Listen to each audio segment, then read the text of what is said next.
What have you learned from your audience feedback?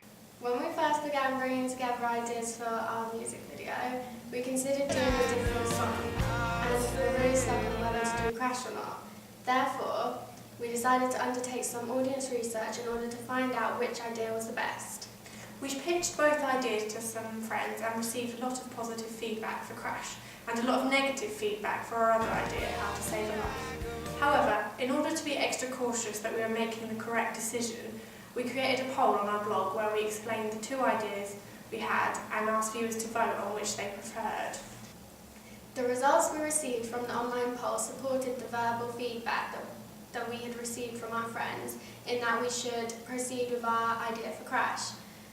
Proposing the idea to our friends and creating a poll on our blog was helpful because if we had continued with our original idea, our final outcome may not have been very good and may not have appealed to our target audience. When we were in the planning stages of Crash, for our audience research, we conducted a questionnaire on a website called SurveyMonkey.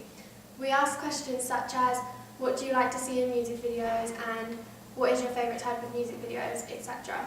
We thought this would be very helpful as we would know what to include in our music videos. For example, the narrative-based music video proved to be the most popular from our findings. This influenced us to create a narrative music video. In this questionnaire, we chose to include some open answer questions, so we would have more detailed audience research, and our feedback would include the actual opinions of our viewers. The reason we chose to conduct the questionnaire online was because other media students and those who have a general interest in media or music would be most likely to see it, and so they'd be able to give us more valuable feedback. The questionnaire feedback was extremely helpful as we wanted to create a completely narrative-based music video, but we're not sure if it was something that would be appreciated by the audience. However, from our feedback, we found that all our participants liked a narrative music video. It was also helpful when we were deciding which of Goodwin 7 we should include, as our feedback showed that all participants liked the lyrics matching the visuals. Therefore, we chose to include this in our music video. However, we learned that people might not be so sure about what exactly they always like to see, as our open answer questions were not always answered. The questionnaire was also useful in the sense that all our findings were consistent in what the audience liked and did not like, giving us a firm assurance when considering what to include when creating our music video. We used the feedback we received from our online questionnaire to make final decisions when creating our music video. For example, we chose to firmly not include any performance in our music video, as our target audience said they preferred a narrative music video rather than a performance-based one. Most of the feedback we received from the questionnaire supported what we wanted to do. Once our product was complete, we did test screenings to members of sixth form and then proceeded to film their reactions. We thought this would be useful as we had created an emotion-provoking music video and therefore their reactions would be critical in telling us whether we had created a successful product. Another section of our audience research was the posting of our draft music videos onto YouTube and having our Facebook and Twitters display links to them. We did this so that we would have a wider range of audience feedback and people of all generations were able to view and share their opinion at each of our draft stages. We also linked the drafts to our blog so that other members of our class were able to view and comment on what we had done so far. The feedback from our other class members was very important to us, as we're all doing the same coursework, so they understand what we are doing and may have a more critical eye. This type of research was very useful as many people viewed our drafts and on YouTube and Facebook and left us feedback. Our aim was for people to engage with our characters and the lyrics and to generally have a strong emotional response. After reading our audience feedback, we realised that we had reached our goal as a lot of people responded by saying they almost cried. Therefore, in terms of the way our narrative and climax was built, we felt that after receiving our audience feedback, we didn't need to change anything. If we had to recreate our audience research, we would have definitely done a more public questionnaire and handed it out to our sixth form. This is because our online questionnaire did not receive a lot of response, and so we found that digital wasn't the best way to go when finding audience feedback. If we had created a handout, then participants may have felt more compelled to partake in the questionnaire, whereas with it being online, it can easily be ignored.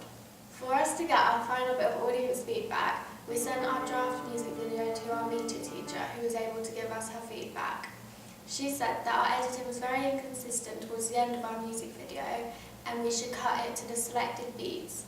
She also said that we needed to make clear distinctions between the two different flashbacks that are in our music video. We used this feedback to improve our music video by adding in effects and transitions to distinguish between the two flashbacks. We chose to use a sunflower effect on our happy flashbacks, as it represents how their life was bright and happy when they were in love. However, for the unhappy flashback scenes, we reduced our saturation so that it had a grey effect, which represented the change in their relationship and them becoming unhappy. It was also suggested for us to change our music video from being filmed in widescreen. However, we deliberately chose to do this as it would focus more on the facial expressions of our characters. We felt this was critically important for us, as extreme close-ups are intentionally used to engage more with the audience by focusing on the facial expressions. As it was one of our aims to prompt a strong emotional response, we chose to film in widescreen to get that close-up effect. Another change that was suggested was for us to not use the scene where we had sunflare. However, this again was intentional, as we felt it symbolised how our female character had seen the light. As in our narrative, she realised she had been cheated on and that walking away was the right thing to do. We also did this towards the end of our music video. Our male character also has seen the light, as after his girlfriend had left, he realised how badly he had messed up. To enable us to receive audience feedback for our webpage, we conducted audience research into the fonts we were going to use. We printed out a list of optional fonts that could be used on our webpage and showed them to members of the sixth form and simply asked which they thought went best with our music video and our theme. Our feedback enabled us to choose a final font for our webpage and Digipack too. This was useful as it gave us a clear idea as to what the audience wanted in terms of themes on the webpage and gave us insight into what we could do for our Digipack as well. If we had to get our audience feedback again, we would have spent more time doing questionnaires on colour and layout along with previews of our webpage on Facebook and Twitter. Doing this would have enabled us to have more ideas as to what was truly wanted by our audience rather than just following simple conventions.